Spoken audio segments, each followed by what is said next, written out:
expuesto a todos los crueles tratos que los soldados romanos le infligieron.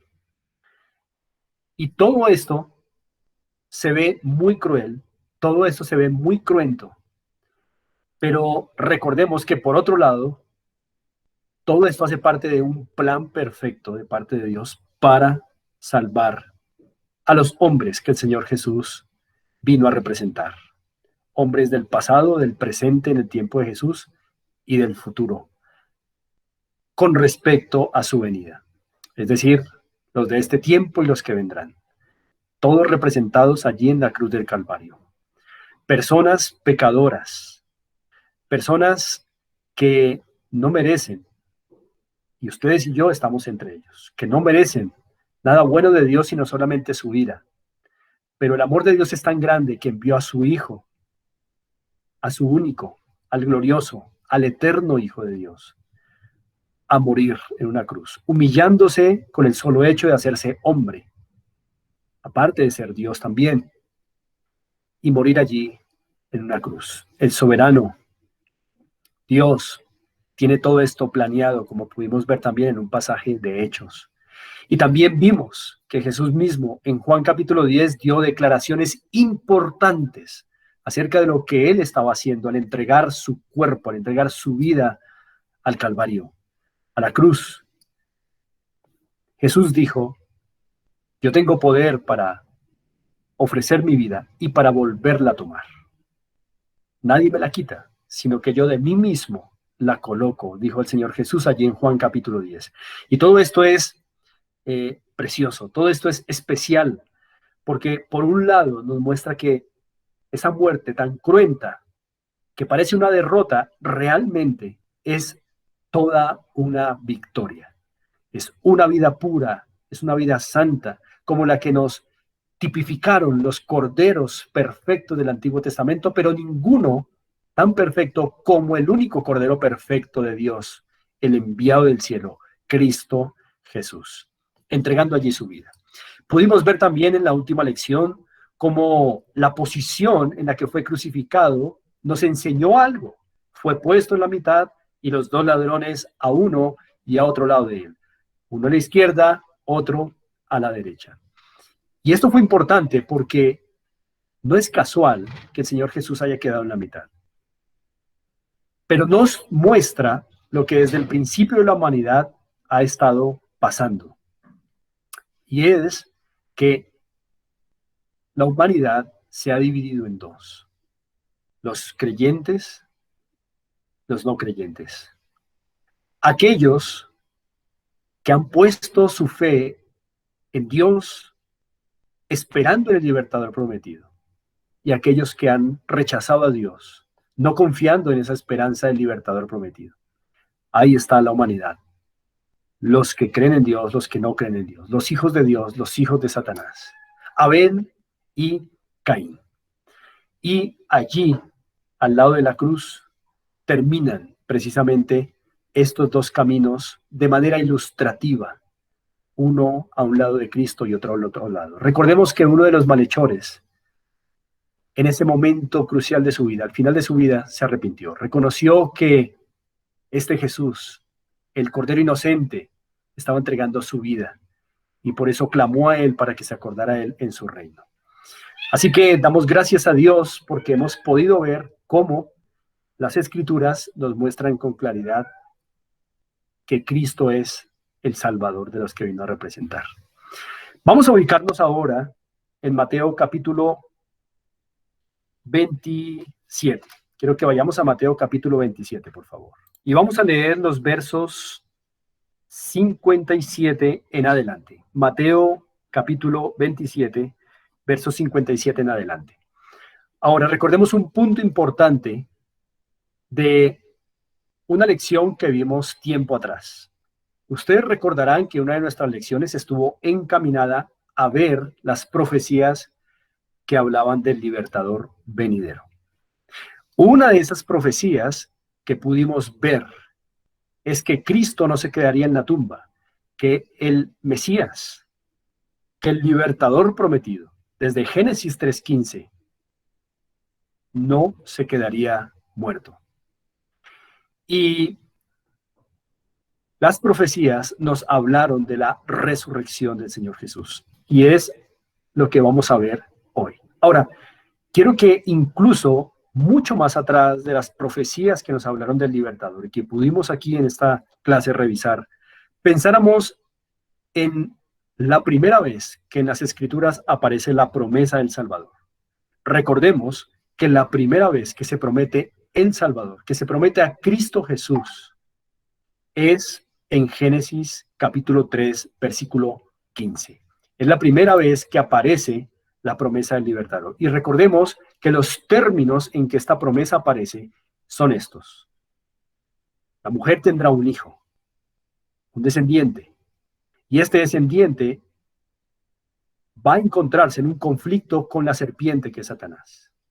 De ese conflicto, la serpiente o Satanás morderá en el talón al descendiente de la mujer, pero el descendiente de la mujer aplastaría la cabeza de la serpiente o de Satanás. Recordamos que vimos que hay heridas mutuas, pero la herida que Satanás inflige sobre el hijo es una herida no mortal. Allí está implicada la resurrección. En cambio, la herida que el descendiente inflige sobre Satanás es mortal, es en su cabeza.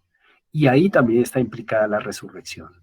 La resurrección implica que ahora el pecado no tiene poder sobre la vida. Y el primero que mostró eso en la historia fue Cristo Jesús. Y con esto se abre el camino para que todo aquel a quien Cristo quiera dar vida, le ocurra lo mismo. Que el pecado no tenga poder sobre su vida para matarle eternamente. Por eso es tan importante considerar con seriedad quién es Cristo para tu vida, para la mía. Mateo capítulo 27, verso 57 en adelante. Voy a leer a favor de ustedes. Y ustedes, por favor, me siguen allí atentamente. Dice así Mateo 27, 57. Cuando llegó la noche, es decir, el día en que Jesús murió en la cruz, vino un hombre rico de Arimatea, llamado José, que también había sido discípulo de Jesús. Este fue a Pilato y pidió el cuerpo de Jesús. Entonces Pilato mandó que se le diese el cuerpo. Y tomando José el cuerpo, lo envolvió en una sábana limpia y lo puso en su sepulcro nuevo que había labrado en la peña. Y después de hacer rodar una gran piedra a la entrada del sepulcro, se fue. Y estaban allí María Magdalena y la otra María, sentadas delante del sepulcro. Verso 62. Al día siguiente, que es después de la preparación, es decir, un Shabbat, se reunieron los principales sacerdotes y los fariseos ante Pilato. Es decir, ya era el segundo día en que el Señor estaba sepultado. Verso 63. Ellos dijeron, Señor, nos acordamos que aquel engañador dijo, viviendo aún, después de 3 días resucitaré. Los fariseos, que eran estos envidiosos y de corazón asesino, estos líderes religiosos de Israel, que habían entregado al Señor Jesucristo por envidia, claro está, todo está muy planeado, pero no los exime de su pecado, que lo entregaron por envidia, por celos, lo mataron por celos. Sabían y habían escuchado que Jesús afirmó que resucitaría el tercer día. Ahora ellos van ante las autoridades romanas, ante Pilato, le recuerdan ese hecho y le piden una guardia adicional para que no sea que ese impostor, como lo ven ellos, haga algo y se diga que resucitó. Esos son hombres perversos, hombres incrédulos, hombres que rechazaron al Salvador. Y dice el verso 74, manda pues que se asegure el sepulcro hasta el tercer día, no sea que vengan sus discípulos de noche y lo hurten, y digan al pueblo, resucitó de entre los muertos, y será el postrer error peor que el primero. Y Pilato les dijo, ahí tenéis una guardia, id, aseguradlo como sabéis. Entonces ellos fueron y aseguraron el sepulcro, sellando la piedra y poniendo la guardia. Esto es interesante porque Dios ha permitido que estos fariseos consigan una guardia adicional para el sepulcro donde fue puesto el cuerpo del Señor Jesús. ¿Con qué objetivo? ¿Con qué propósito? Con el propósito de que se sumen circunstancias que después, cuando Cristo resucite de entre los muertos, hagan más peso a la evidencia a favor de que Cristo en verdad resucitó de los muertos.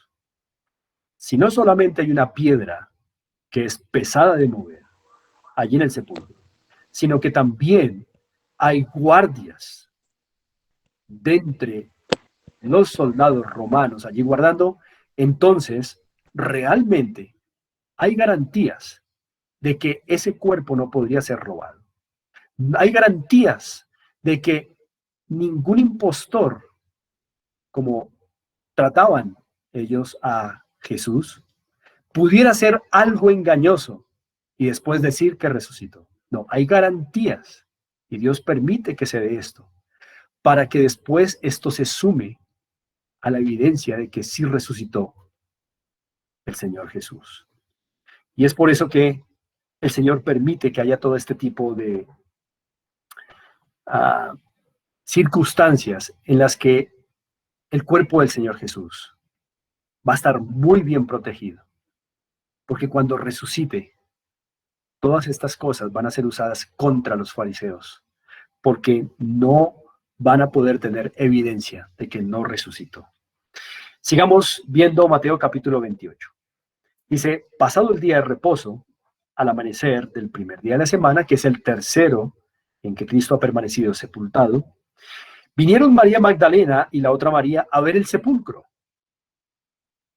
Y hubo un gran terremoto porque un ángel del Señor, descendiendo del cielo y llegando, removió la piedra y se sentó sobre ella. Allí está una primera evidencia importante de una genuina resurrección. La piedra no la movió hombre alguno, pues no era tan fácil de mover. La movió un ángel. Hay una importante evidencia ahí.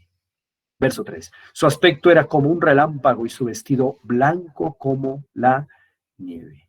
Así que no era que alguien podía venir y simplemente correr con una mano la piedra, sacar el cuerpo del Señor Jesús y volver a mover con una mano la piedra y robarse el cuerpo. No era así de sencillo. Mover esta piedra no era sencillo. Era difícil. Una piedra gigantesca cubriendo la entrada al sepulcro. Y los soldados estaban allí, recordemos. Así que no podía ser un robo como pretendían pensar los fariseos. Fue un ángel el que movió esta piedra. Verso 4. Y de miedo de él los guardas temblaron y se quedaron como muertos. Así que los guardas son testigos oculares de que no hubo un robo, un fraude con el cuerpo del Señor Jesús, sino de que hubo algo sobrenatural, una manifestación sobrenatural. Son testigos oculares. Verso 5. Mas el ángel respondiendo dijo a las mujeres, no temáis vosotras, porque yo sé que buscáis a Jesús, el que fue crucificado. No está aquí, pues ha resucitado, como dijo. Venid, ved el lugar donde fue puesto el Señor. E id pronto y decid a sus discípulos que ha resucitado de los muertos, y aquí va delante de vosotros a Galilea. Allí le veréis, he aquí os lo he dicho. Esto hace parte de las buenas noticias. Recordemos, el evangelio, la palabra evangelio significa buenas noticias, buenas nuevas. Y parte de las buenas nuevas no solo es que Jesús se encarnó, es decir, se hizo hombre, para vivir perfectamente el estándar que nosotros no podíamos vivir, sino que también iba a entregar su cuerpo en la cruz del Calvario, cruentamente, bajo juicio cruento, para morir la muerte que nosotros merecíamos. Pero no solo eso, sino que también una buena noticia es que resucitaría. Si Cristo no hubiese resucitado, entonces su muerte no habría hecho ningún efecto eterno para vida en nadie, porque hubiera terminado como cualquiera de los mortales, que mueren y no se levantan más del sepulcro, aunque sus espíritus iban a un lugar eterno. Pero no Cristo, porque recordemos que Cristo es el Cordero perfecto de Dios. Y como él mismo dijo, tengo poder para entregar mi vida, tengo poder para volverla a tomar. Todo esto está planeado. Es una muerte muy victoriosa, como ninguna. Es la única muerte victoriosa. Ningún hombre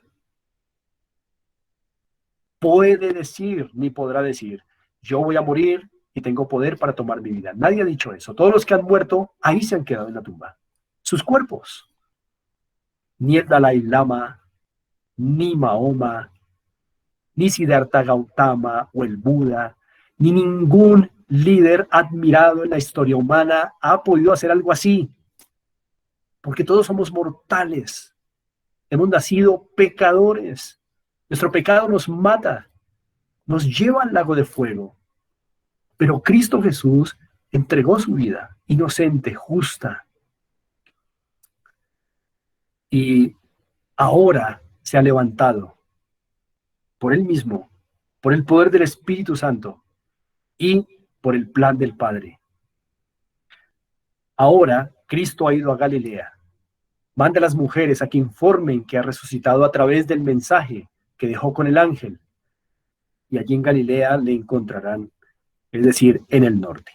Quiero que por favor me acompañen a un pasaje en Marcos. Después de Mateo encontramos Marcos. Vamos a Marcos 16.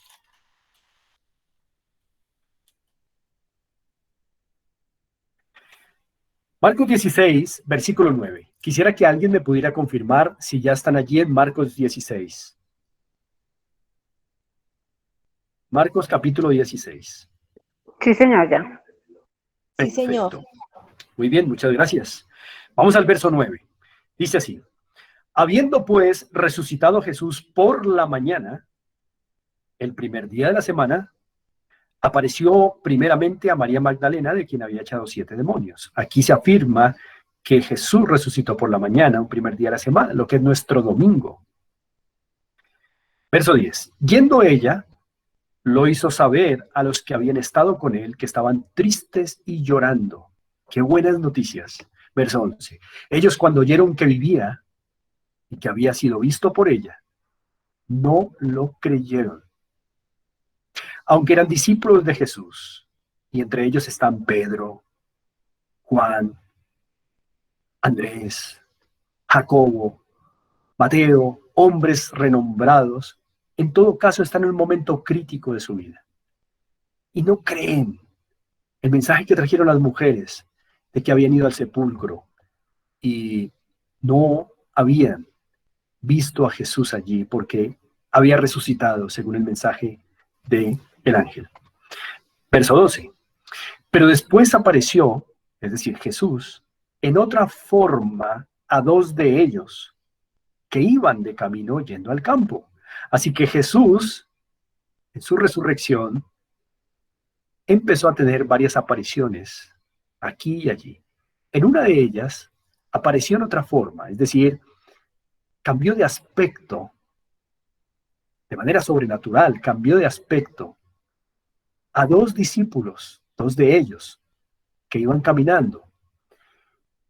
Y dice el verso 13, y ellos fueron y lo hicieron saber a los otros, y ni aun a ellos creyeron. Quiero que miremos de cerca ese episodio de cuando Jesús se aparece en otra forma a 2 de ellos. Este episodio lo encontramos en Lucas, es el libro que sigue a Marcos. Vamos a ir a Lucas, capítulo 24. Lucas, capítulo 24.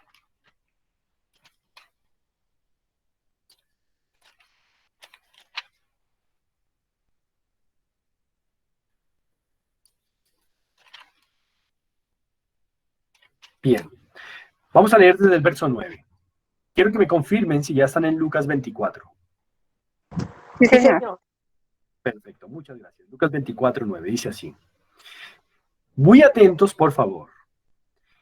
Y volviendo del sepulcro, es decir, las mujeres, dieron nuevas o noticias de todas estas cosas a los 11. Recordemos que son 11 discípulos. Eran 12, pero Judas ya no está. Judas se ha suicidado, que fue el que entregó al Señor Jesús. Dieron nuevas de todas estas cosas a los 11 y a todos los demás. Eran María Magdalena y Juana y María, madre de Jacobo, y las demás con ellas, quienes dijeron estas cosas a los apóstoles. Mas a ellos les parecían locura las palabras de ellas y no las creían, a pesar de que eran discípulos del Señor Jesús. En este momento crítico en el que estaban tan tristes y llorando, como nos dijo el pasaje anterior, ahora, ante esas buenas nuevas, no creen. Es difícil de creer para ellos que Jesús se haya levantado de los muertos. Y es imposible, incluso más allá de ser difícil, es imposible para muchos en todas las épocas de la humanidad que se resisten a la idea de que Jesús haya sido un personaje histórico que es Dios hombre, que entregó su vida en el Calvario y que resucitó corporalmente. No resucitó en una forma abstracta en el corazón de sus discípulos. No, no. Así lo dicen algunos. No resucitó en alguna forma abstracta. Resucitó corporalmente y se presentó en cuerpo y alma a sus discípulos, como ya veremos. Dice el verso 12. Pero levantándose Pedro, corrió al sepulcro y cuando miró dentro, vio los lienzos solos y se fue a casa, maravillándose de lo que había sucedido. Verso 13. Y aquí, dos de ellos, aquí está el episodio que nos comentó Marcos, que Jesús se apareció en otra forma a dos de ellos. Aquí comienza ese relato. Y he aquí, dos de ellos iban el mismo día, es decir, el mismo día en que ocurrió todo este suceso de la resurrección. Iban el mismo día a una aldea llamada Emaús, que estaba a 60 estadios de Jerusalén. Más o menos, si quisiéramos hacer un cálculo, iban de Jerusalén a ese lugar llamado Emaús, y 60 estadios, dice aquí, ahí entre Jerusalén y Emaús, es más o menos como si camináramos desde Fontibón hasta el centro de Bogotá. Entonces, más o menos, calculen. No es una gran distancia tampoco, pero es considerable. Dice el verso 14, e iban hablando entre sí, estos dos discípulos, de todas aquellas cosas que habían acontecido. Sucedió que mientras hablaban y discutían entre sí, Jesús mismo se acercó y caminaba con ellos, mas los ojos de ellos estaban velados para que no le conociesen. Es decir, que Jesús se juntó a estos discípulos, pero ellos no sabían que era Jesús, porque de manera sobrenatural, Jesús se presentó de otra forma a ellos. Sus ojos estaban velados para reconocerle en ese momento. Verso 17. Y Jesús les dijo, ¿qué pláticas, qué conversaciones son estas que tenéis entre vosotros mientras camináis? ¿Y por qué estáis tristes? Respondiendo uno de ellos, que se llamaba Cleofas, le dijo, ¿eres tú el único forastero? Así que lo están viendo como un forastero. ¿Eres tú el único forastero en Jerusalén que no has sabido las cosas que en ella han acontecido en estos días? Entonces Jesús les dijo, ¿qué cosas? Y ellos le dijeron, de Jesús Nazareno, que fue varón profeta, poderoso en obra y en palabra delante de Dios y de todo el pueblo, y cómo le entregaron los principales sacerdotes y nuestros gobernantes a sentencia de muerte y le crucificaron. Pero nosotros esperábamos que él era el que había de redimir o salvar o rescatar a Israel. Y ahora, además de esto, hoy es ya el tercer día que esto ha acontecido. Aunque también nos han asombrado unas mujeres de entre nosotros, las que antes del día fueron al sepulcro, y como no hallaron su cuerpo, vinieron diciendo que también habían visto visión de ángeles, quienes dijeron que él vive. Y fueron algunos de los nuestros al sepulcro, y hallaron así como las mujeres habían dicho, pero a él no le dieron. Entonces Jesús, cuidado que en el verso 25 habla Jesús. Entonces Jesús les dijo: oh insensatos y tardos de corazón para creer. He ahí el problema. Oh insensatos y tardos de corazón para creer todo, no parte, sino todo lo que los profetas han dicho. ¿Por qué el Señor Jesús, que en este momento nos está revelando como el resucitado, está velado a los ojos de ellos? Ellos no saben que está hablando con Jesús y que Jesús es el que los está regañando. Pero Jesús les dice todo. El problema es que ustedes no han creído todo lo que los profetas han dicho. Y todo significa que no solo debían haber creído en que Jesús, que sanó enfermos, resucitó muertos en esos 3 años y medio que estuvo ahí, sino que Jesús no solo moriría en la cruz del Calvario, no solo venía a hacer bienes a Israel, sino que también resucitaría. Así que esta amonestación, esta exhortación a estos 2 discípulos es que no han creído todo lo que los profetas han dicho. Y los profetas hablaron de que Cristo sí iba a reinar, sí, de que Cristo vendría a hacer bienes a su pueblo, pero también dijeron que Cristo sería cruelmente asesinado, pero que también sería poderosamente levantado entre los muertos. Y ellos no habían creído esa parte. Y el Señor Jesús les recrimina por no creer todo. Todas las buenas noticias incluyen su vida, su muerte y su resurrección. Esto es importante. Todo lo que los profetas dijeron. Y así, en el verso 26, Jesús sigue recriminándoles. ¿No era necesario que el Cristo padeciera estas cosas y que entrara en su gloria? Era necesario que Cristo padeciera esto, pero que después resucitara. Así que la concepción que estos discípulos y tal vez otros más tenían de Jesús era incompleta. Y generalmente el problema de los hombres, aún en nuestro tiempo, es que tienen una idea de Cristo incompleta. Creen que Cristo es un buen maestro. Claro que lo fue, pero no fue solo eso. Hay personas que creen que Cristo fue una gran persona. Por supuesto que lo fue, pero es tan pequeño eso frente a todo lo que es Cristo Jesús. ¿Qué concepto tienes tú de Jesús? ¿Que simplemente fue un buen hombre? ¿Un gran maestro? ¿Eso lo creen los musulmanes? ¿Eso lo creen los hindúes? Hasta una persona atea está dispuesta a reconocer que Jesús pudo haber sido un personaje histórico muy buena gente. ¿Eso no es Jesús el de la Escritura?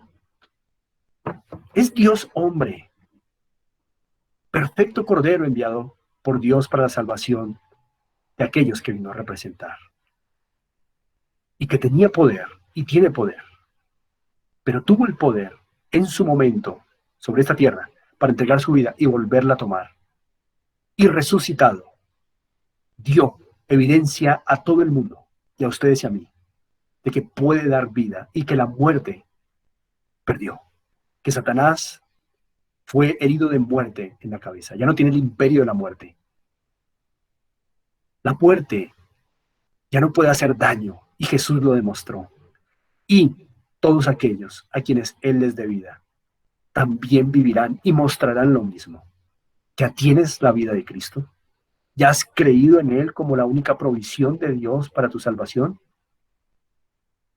En este mundo hay seguros para todo. Seguros contra terremotos, hay seguros contra accidentes, hay seguros por incendios, hay seguros por cualquier cosa y novedad. Pero jamás empresa alguna podrá otorgar un seguro contra la muerte eterna. No. A lo máximo que podrán llegar es a ofrecer un cajón para meter un cuerpo sin vida, pero no podrán otorgar un seguro para la muerte eterna. Pero aquí está Cristo, quien resucitó, se levantó de los muertos, y Él es el único seguro y garantía de que quien cree en Él se levantará de los muertos un día también y vivirá para siempre. Si no crees en Él, estás perdido. Morirás eternamente y lo lamentarás para siempre, porque el Señor lo dijo así.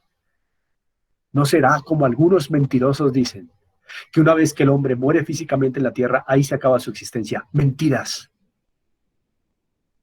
El ser humano fue hecho eterno, para existencia eterna. Una y otra vez las Escrituras dicen que Dios colocó en el corazón del hombre eternidad. Y el único seguro para una muerte eterna es Cristo. Él es el Evangelio, Él es las buenas noticias. Cree en Él. Allí que estás del otro lado de esta pantalla. Si no has creído en Él, no sabes cuándo será tu día de morir. Y después de que mueras físicamente, ya no hay oportunidad para echar para atrás. Porque Hebreos 9:27 dice, y está establecido para los hombres que mueran una sola vez y después de esto, el juicio. No te confíes de que tus papás tal vez son creyentes, o de que tu familia es cristiana, o de que eres fiel yendo a esta o aquella iglesia. No, eso no salva. Los padres no salvan. La iglesia no salva. Cristo salva. A través de la fe puedes agarrar a Cristo para siempre y Él puede otorgar vida. Y así es como Jesús entonces regaña a estos discípulos. Y miren lo que hace en el verso 27. Verso 27 dice así: y comenzando desde Moisés, o sea, Génesis, Éxodo, Levítico, Número, Deuteronomio. A eso se le llama Moisés porque Moisés fue el escritor de esos primeros 5 libros. Y comenzando desde Moisés y siguiendo por todos los profetas, es decir, el resto de las escrituras, les declaraba, es decir, Jesús les estaba explicando en todas las escrituras lo que de él decían. Jesús mismo, comenzando cronológicamente desde Génesis en adelante, les explicó en un camino como entre Fontibón y el centro, lo que las escrituras decían de él. Así que Jesús seguramente tuvo que haber explicado a estos 2 discípulos de la siguiente manera. ¿Acaso no recuerdan las pieles que el Señor sacó de animales inocentes para cubrir a Adán y Eva? Pues ahí estaba yo. Estas son las pieles justas mías del verdadero Cordero. Y Jesús tuvo que haber hablado seguramente del sacrificio de Abel. ¿Acaso no recuerdan por qué fue rechazado Caín? Seguramente Jesús tuvo que haberles dicho esto. Fue rechazado porque se acercó sin fe y sin el sustituto perfecto que muriera por su vida. En cambio, Abel sí. El Señor Jesús tal vez tuvo que haberle recordado, como dice el verso 27, que en el arca solo fueron salvos los que entraron por la única puerta, y ahí estaba Jesús. Él es la única puerta.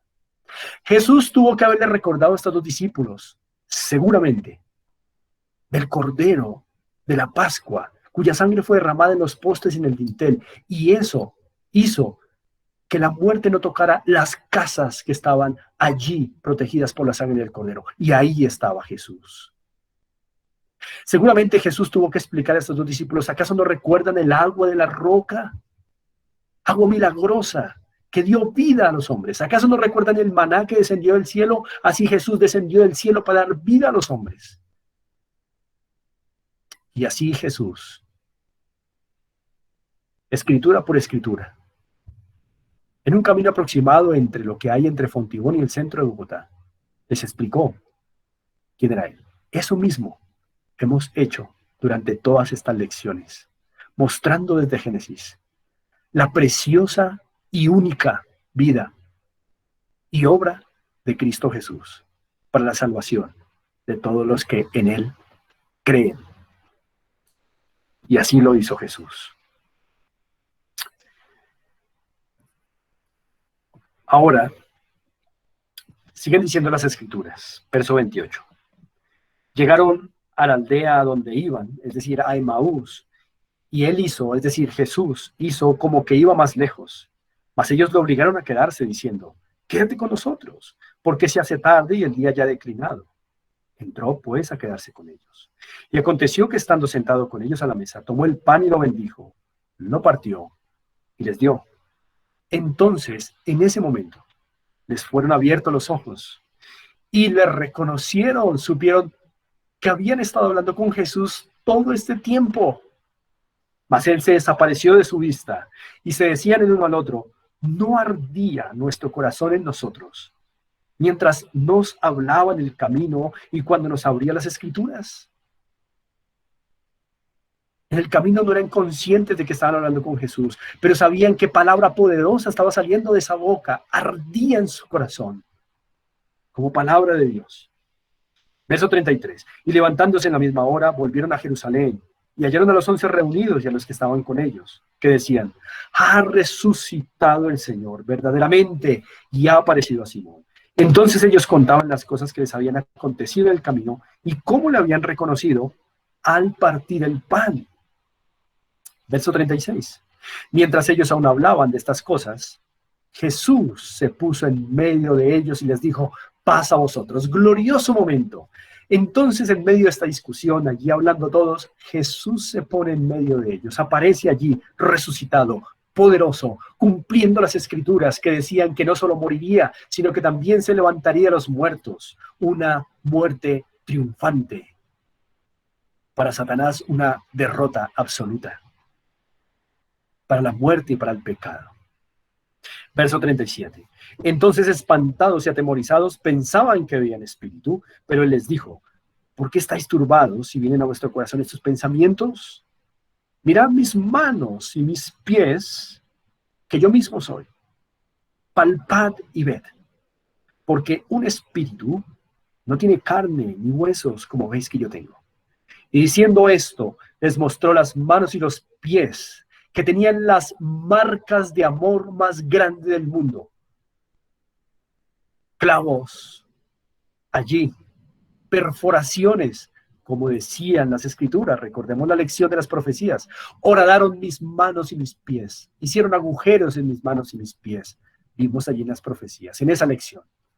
Y aquí está el Señor Jesús mostrando esas manos benditas, esos pies hermosos de amor, que muestran las marcas que sufrió por ellos y por todos los que creen en Él. Verso 41. Y como todavía ellos de gozo no lo creían y estaban maravillados, les dijo, ¿tenéis aquí algo de comer? Entonces le dieron parte de un pez asado y un panal de miel. Y él lo tomó y comió delante de ellos. No es un espíritu. No es un holograma. No es una treta o un engaño. Es el mismo Jesús, el Hijo de Dios, que se hizo carne, que nació como cualquier bebé, aunque fue concebido de manera sobrenatural, que creció como cualquier ser humano, limitado, pero sin pecado, y aprendió lo que debe aprender un ser humano humillantemente para el Dios de gloria, todo para la salvación. Y allí está, comiendo. Es Él, es real, no es un fantasma, no es un engaño, no es una ilusión óptica. Verso 44. Y les dijo, estas son las palabras que os hablé estando aún con vosotros, que era necesario que se cumpliese todo lo que está escrito de mí en la ley de Moisés, en los profetas y en los salmos. Noten cómo el Señor Jesús, una y otra vez, remarca, enfatiza, subraya el hecho de que lo que Él está viviendo, ya las Escrituras lo decían, Él vino a cumplir las Escrituras. Entonces les abrió el entendimiento para que comprendiesen las Escrituras. Y les dijo, así está escrito, y así fue necesario, que el Cristo padeciese y resucitase de los muertos al tercer día. Ahí está este precioso Salvador, real. No es un fantasma, no es un holograma, no es una ilusión óptica, es Cristo Jesús. Y de esto dan evidencias materiales y físicas el hecho de que había una piedra inamovible prácticamente en ese sepulcro, que había una guardia romana allí. Nadie pudo decir que fue un robo, que fue un fraude. Nadie. Más con esa seguridad tan extrema que colocaron. Toda la evidencia. Entonces, la tenemos de la Escritura. Para ser creída, Cristo se levantó. Hoy, en nuestro año 2021, está vivo y ha prometido que volverá por segunda vez. Y quiero que miremos ese pasaje para ir culminando. Vamos a ir a Hechos. Después de Lucas está Juan y después de Juan está Hechos. Vamos a Hechos capítulo 2. Hechos capítulo 2. Perdón, Hechos capítulo 1. Y por favor me confirman cuando ya estén ahí en Hechos capítulo 1. Ya, sí, señor. Perfecto, muchas gracias. Hechos capítulo 1 dice así. Ok. Dice el versículo 3, hablando de la resurrección. A quienes también, después de haber padecido, hablando de Jesús en la cruz, se presentó vivo con muchas pruebas indubitables, es decir, pruebas contundentes, apareciéndoseles durante 40 días y hablándoles acerca del reino de Dios. Es decir, que después de resucitar, Cristo estuvo todavía 40 días con sus discípulos, enseñándoles, resucitado. 40 días de evidencia clara, contundente, de que estaba resucitado. Solo que fue un tiempo en el que Él se mostró solo a sus discípulos. Y estando juntos, dice el verso 4, les mandó que no se fueran de Jerusalén, sino que esperasen la promesa del Padre, la cual les dijo, oísteis de mí. Ahora quiero que miremos, por favor, verso 9, Hechos 1:9. Y habiendo dicho estas cosas, viéndolo ellos, fue alzado y le recibió una nube que le ocultó de sus ojos. Cristo ascendió, se fue. Verso 10. Y estando ellos con los ojos puestos en el cielo, entre tanto que él se iba, he aquí se pusieron junto a ellos dos varones con vestiduras blancas, los cuales también les dijeron, varones galileos, ¿por qué estáis mirando al cielo? Y seguramente esta pregunta tiene el propósito de consolar a estos discípulos que están mirando con tristeza la partida de su Señor. Pero miren la palabra de aliento. Este mismo Jesús que ha sido tomado de vosotros al cielo, así vendrá como le habéis visto ir al cielo. Se prometió. Y hasta donde hemos visto en las Escrituras, Dios no miente. Ustedes mienten, yo también. El hombre miente, Dios no. Lo que Él promete, siempre lo cumple y lo cumplirá. Prometió en el Edén la venida de Cristo y vino. Prometió que volverá por segunda vez y volverá, más pronto que tarde. Y allí está esa promesa de que volverá. Es necesario, y Dios nos dé tiempo para estudiar eso, que Él esté arriba en el cielo, mientras aquí abajo su pueblo va creciendo. Y cuando llegue el número de todos los que pertenecen a su pueblo, Él volverá. Pero ya no volverá como un cordero, como la primera vez. Volverá como lo describe Apocalipsis 5, el león de la tribu de Judá. Ya no como el cordero, que se dejó escupir, que se dejó golpear, que se dejó humillar. Todo eso fue necesario. Pero en la segunda venida ya no viene como un cordero, viene como un león a salvar a su pueblo y aplastar fulminantemente a todos los que no creyeron en él.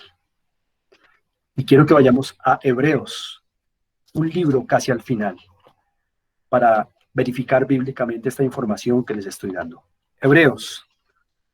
Vamos a ir a Hebreos. Vamos a Hebreos capítulo 9, 27, por favor.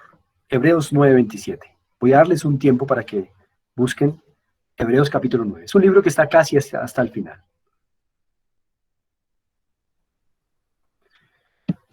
¿Estamos allí? ¿Alguien que me confirme, por favor, Hebreos 9, 27? Sí, señor. Qué bien. Muy bien, gracias. Hebreos 9, 27 dice así: y de la manera que está establecido para los hombres que mueran una sola vez, y después de esto el juicio. Por eso afirmamos que ahora es el tiempo de creer. Después de morir físicamente ya no hay tiempo para arrepentimientos. Verso 28. Así también Cristo fue ofrecido una sola vez para llevar los pecados de muchos, no de todos, pero de muchos, los que Él vino a representar. Y aparecerá por segunda vez, aquí está claro, sin relación con el pecado. Ya no viene como un cordero a llevar los pecados de alguien. No, eso fue en la primera venida. Ahora, sin relación con el pecado, para salvar, no a todo el mundo, a los que le esperan, a los que han puesto su confianza en Él. Y ahora, entonces, entendemos que una de las cosas que vendrá a hacer en su segunda venida es salvar a los que le esperan. Y miremos Hebreos 10, versos 12 al 14. ¿A qué más viene en su segunda venida? Versos 12 al 14 dice así, del capítulo 10 de Hebreos. Pero Cristo, habiendo ofrecido una vez para siempre un solo sacrificio por los pecados, no como los corderos antiguos testamentarios que eran continuamente, una sola vez, se ha sentado a la diestra de Dios, está ahora allá con el Padre, representando a todos los que ahora hemos creído en Él para poder acceder a Dios. Nos representa, su sangre nos está representando allá, está organizando su reino aquí. Dice el verso 13, de ahí en adelante, esperando, eso es lo que está haciendo el Hijo ahora, esperando hasta que sus enemigos sean puestos por estrado de sus pies. O sea que no solamente en su segunda venida viene a salvar a los que le esperan, sino que viene a pisotear a todos aquellos que son sus enemigos. ¿Quiénes son sus enemigos? Personas tan buena gente, pero que no creyeron en Cristo Jesús. Personas tan buena gente, pero que le dieron más crédito a su profesor de universidad que decía que no hay tal cosa como un Dios, que no hay tal cosa como un Salvador que resucitó. Esos son enemigos del Señor. Y también los que blasfeman de su nombre. También los que viven como si Dios no existiera. Los que viven ignorando a Dios. Los que todos los días comen sobre su mesa y visten y tienen trabajos y respiran el oxígeno de Dios, comen la comida de Dios, visten la ropa de Dios y no reconocen a Dios. No reconocen su pecado y su necesidad de creer en un Salvador que muera por ellos para que ellos no mueran. Así que hay dos cosas que en su segunda venida el Señor va a hacer: a salvar a los que le esperan y a destruir a sus enemigos. Ya no va a venir como un cordero, sino como el león de Judá, un poderoso Salvador y un fiero destructor de enemigos. No quieres estar ahí en ese día sin haber creído en Él, porque morirás eternamente. Necesitas creer en el Cristo que vino a vivir la vida perfecta que tú no podías vivir, a morir la muerte que tú mereces y resucitar para que si crees en Él, también tú resucites eternamente y vivas con Él. Si no crees esto, morirás eternamente. Y está establecido para los hombres que mueran una sola vez y después de esto, el juicio. Así que te animo, te exhorto a que si no has creído en Cristo Jesús, creas en Él y te arrepientas de tus pecados. Sabes que no puedes cumplir el estándar de perfección que Dios demanda. Solo Cristo lo pudo hacer. Por eso necesitas arrepentirte de tu pecado y creer en Cristo Jesús. Solo Él te puede salvar de la muerte eterna. Y hay promesa del Señor. Si hoy crees en Él, hoy mismo serás salvo, como se le dijo al ladrón en la cruz. Hoy. Si hoy crees, hoy serás salvo. Y quisiera terminar leyendo este pasaje. Dijo Jesús: de cierto os digo, el que oye mi palabra y crea al que me envió, tiene vida eterna y no vendrá condenación, mas ha pasado de muerte a vida. No vendrá condenación cuando venga como ese león fuerte y poderoso a destruir a sus enemigos. Quienes hemos creído en Él, veremos a ese león terrible, pero no nos aplastará. Pero ten seguro que si no crees en Él, te aplastará. No quieres eso. Así que te exhorto a arrepentirte de tus pecados, que te matan, y creer en Cristo, que te da vida, te da salvación eterna.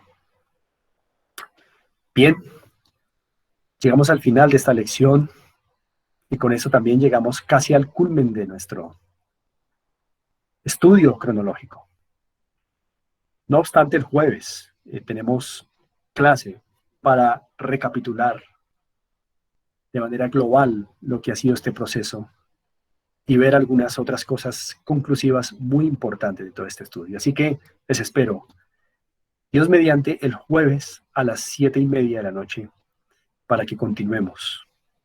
Mucho ánimo y por favor, considera, Cristo es el Salvador de los hombres. No hallará salvación en nada ni en nadie más, sino en Él. Arrepiéntete de tu pecado que te mata y cree en Cristo que te salva, por su vida perfecta, por su muerte en la cruz y su resurrección. Buena noche para todos, consideren estas cosas y nos vemos el jueves nuevamente a las 7:30 de la noche.